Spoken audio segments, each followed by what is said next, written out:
This is the story of the USA 911, one of the most important phone numbers in American history. The year is 1968, and America's phone system is in big trouble. See, since the early days of the telephone, the number sequence for an emergency call was simply to call the operator and ask them to connect you with the police, fire department, or ambulance. But as the phone system started to get more advanced and automated, this method of reaching emergency services became less and less efficient. The process involved too many steps and took too much time, which meant that valuable minutes were being lost when every second counted. So it's not really surprising that the idea of creating a single, easy-to-remember phone number for emergencies came up several times during the early days of the telephone. But it wasn't until 1968 that anything concrete actually came of it. That's because, in that year, the American Telephone and Telegraph Company, along with the National Association of State Police Administrators and the International Association of Chiefs of Police,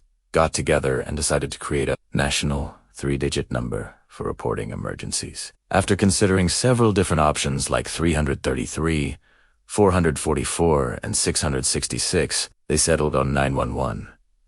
And just like that, the foundations were laid for what would become one of the most iconic phone numbers in American history. On February 1968, the first 911 call was placed by a woman in Haley, Nebraska. It connected her directly to the local sheriff's office, and everything went smoothly, so things were looking good for the new system. Except there was a small problem. You see, after AT&T announced the creation of 911, other companies wanted in on the action too. For example, there was a company called Federal Telegraph Service which operated a private alarm system that also used the 911 designation. Then there was a publishing company that owned the rights to a magazine called 911 Emergency, which they said was essential reading for anyone who worked in law enforcement or fire services. When these companies heard about AT&T's plans for 911, they weren't happy, and they tried everything they could to stop it. Federal Telegraph Service filed a lawsuit claiming that the 911 designation was theirs, and that no one else could use it. But their argument didn't hold up. In court, the judge ruled that 911 was nothing more than a phone number, and that it could unpossibly belong to any one company, Manwheel. The publisher of 911 Emergency refused to sell the rights to the name and threatened to take legal action against anyone who used it. This was a big problem because the whole point of 911 was to create a universal number for emergencies that everyone could use no matter where they were. And if this emergency number had two separate designations, chaos would ensue. In the end, the Federal Communications Commission stepped in and made a ruling that 911 would be the official designation for emergency services across the United States. While this decision was undoubtedly the right one, it did create some tension between AT&T and the people who previously held the rights to the 911 designation. But ultimately, everyone came to accept the decision, and the 911 designation stuck. The first widespread use of 911 came in the early 1970s, when the phone systems in several major cities were converted to handle the new 3-digit code. One of the first big cities to adopt 911 was Los Angeles, which did so in July 1970.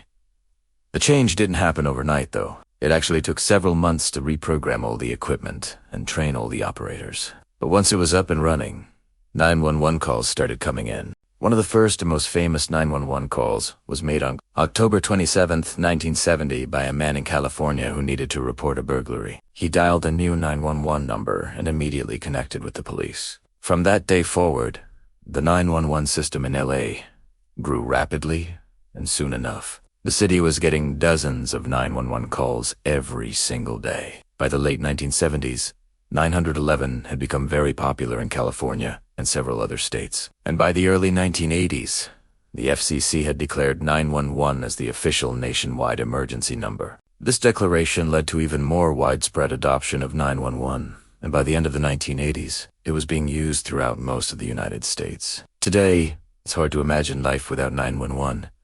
If we have an emergency, we dial 911 without a second thought. But back in the early days, people weren't so sure about the new system. Some people liked having the option of calling a human operator who could help them figure out what to do in an emergency.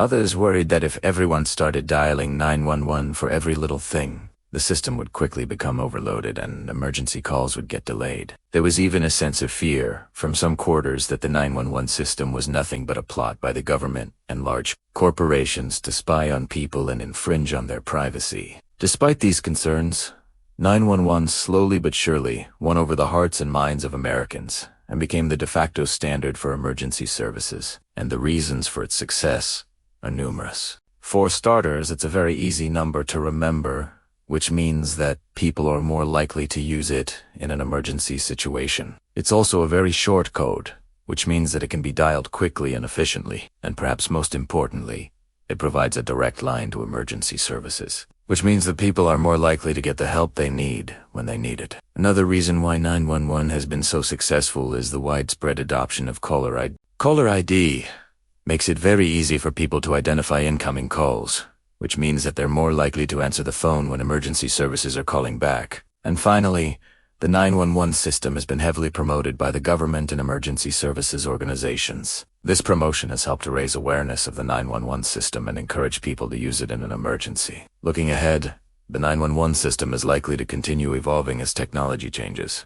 For example, the next generation of 911 systems will be able to handle text-based communication, which will make it easier for people who are deaf or hard of hearing to get emergency help. Additionally, the next generation of 911 systems will be able to track the location of cell phones, which will make it easier for emergency services to respond to calls. These changes will help to ensure that the 911 system remains an effective and efficient way to get help in an emergency for years to come. And while the 911 system has been incredibly successful in the United States, it hasn't been adopted around the world. In fact, most countries still use a different emergency number. For example, in the UK, the emergency number is 999, and in much of Europe, it's 112.